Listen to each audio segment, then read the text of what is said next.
I mean, honestly, nobody wants to hear this before Christmas. They really don't. But, somebody's got to say it. Folks, I got a comment the other day on a video, and it asked me, and it says, Kevin, I hear what you're saying. I'm watching the videos. I'm paying attention. Now, I get this a lot, folks, because everything that I'm bringing to you and I'm sharing to you is going to be dependent upon where you live and how the people and businesses in your area behave and how the market is affecting them and how the various markets are affecting them, whether it is the jobs market, the business market, the real estate market, the housing market, stock market, cryptocurrency market, which everybody's telling me cryptocurrency is a scam. Perhaps, maybe, but there's a lot of scams that we deal with on a daily basis in our lives, including the banks, and this still is a part of life. However, Kevin, I hear what you're saying. Businesses are struggling to some degree. Some are, some aren't.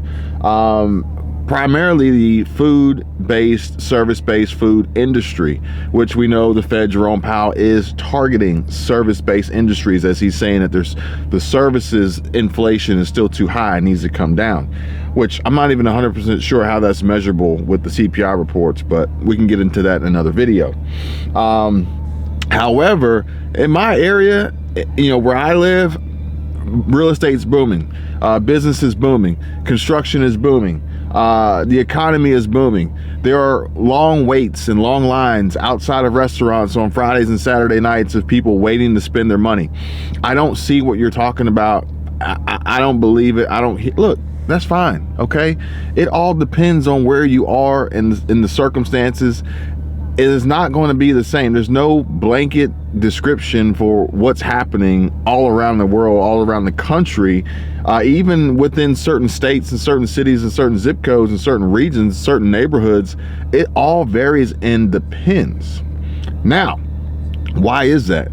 Is it because everybody is well off, got a lot of money, and balling out of control, spending those stimmy checks, like making it rain, like Mitch McConnell said?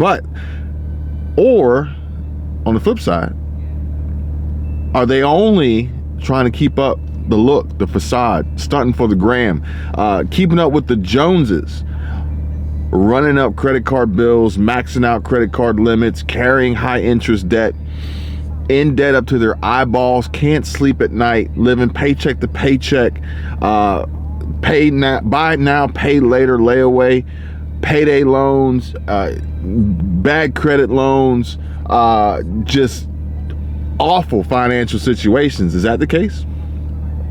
Especially before Christmas, there's a lot of folks out there trying to put on a show to impress some people, impress others, or perhaps maybe try to, make themselves feel better on the inside, when they know that realistically, financially, mathematically, they can't afford it. They can't afford it. And then the choices, the bad decisions that they make now are going to haunt them and follow them and chase them and keep them up at night into 2023 and years beyond, as the poor financial decisions and debts that they are tacking on top of debts that they already have will be further compounded with higher interest rates pushed by the Fed. No matter what happens, the Fed is going to, for the foreseeable future, the Fed is going to continuously push to raise interest rates and develop a new reason why behind the basis of why they're going to continuously raise interest rates. Jerome Powell has proven that with this last report that, he's thrown this curveball. Yeah, there was a little bit of a pivot, 50 basis points instead of 75. But at the end of the day, the rates are still going up. Jobs are still going to be lost. The economy is still going to be softened. Balance sheets are still going to shrink. Pain is still going to be felt by businesses and families. Now, there is a large population of people out there who got it. They got it like that. What's going on for the average blue collar, working class, middle class, poor, does not affect them. It doesn't at all. The only way that it could possibly affect them is that perhaps maybe their lawn doesn't get cut, or their dry cleaning isn't done and delivered like they want it to be, or the maid service is a few days behind, or the pool cleaner is backed up, or some of their employees can't make it to work because they don't have enough money to put gas in the tank or pay their car insurance or whatever it may be. Car got repossessed. it's not going to affect them that way. They're still going to go out. They're still going to eat steak and lobster.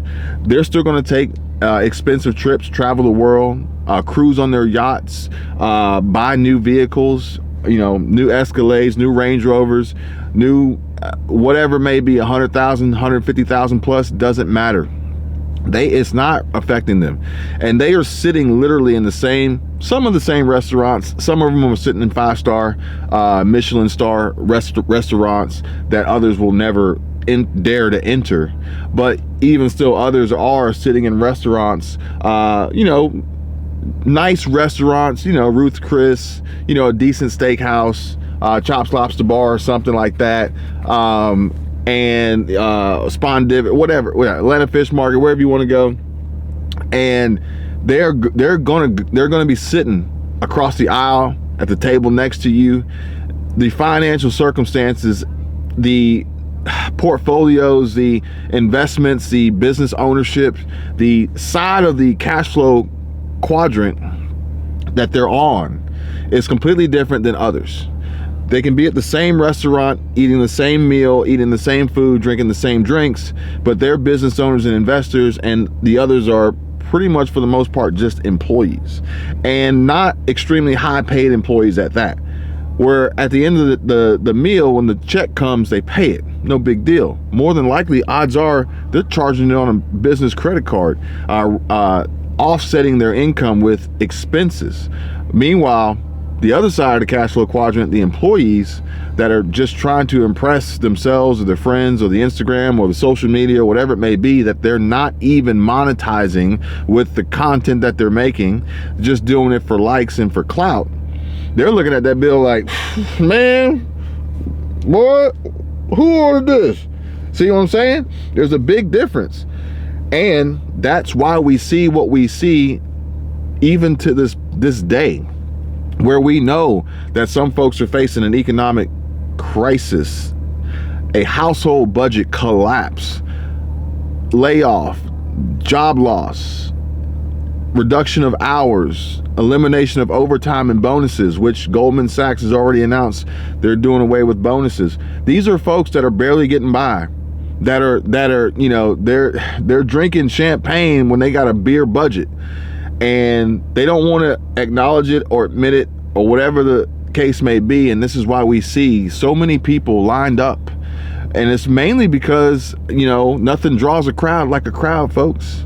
And the powers that be, they know that, and they're taking your money left and right, 7 days a week, 24/7, 365. Okay, that's why we continuously see huge amounts of spending occurring. Odds are most of the Black Friday sales came from people who couldn't even afford it. It came from people who couldn't even afford it, pushed by the people who are owning these businesses that are making the money on it, pushing to encourage these transactions and these sales. And we got reports that Walmart is looking to do away with more staff, laying off more people, moving towards more advancements in technology and AI, automating processes, making deliveries through drones. And people are saying, well, if we want to stop this, we need to spend more, buy more in the stores. Folks, you can't stop this. They are coming for they're out for blood. Okay, these jobs are going to be lost. Folks are about to feel the pain like they have never felt before. The wheels are already in motion. These companies, these businesses are looking to improve their processes and, more importantly, increase their revenues and profits. And it does not include these employees. It doesn't. So you couple that with ending 2022 off with a bang by putting yourself further in debt. Folks, I hope you're prepared for what is coming down the pipe in 2023, because it's not going to be good for a lot of people. And they're going to have a rude awakening when they get that bill and be like, man, who ordered this?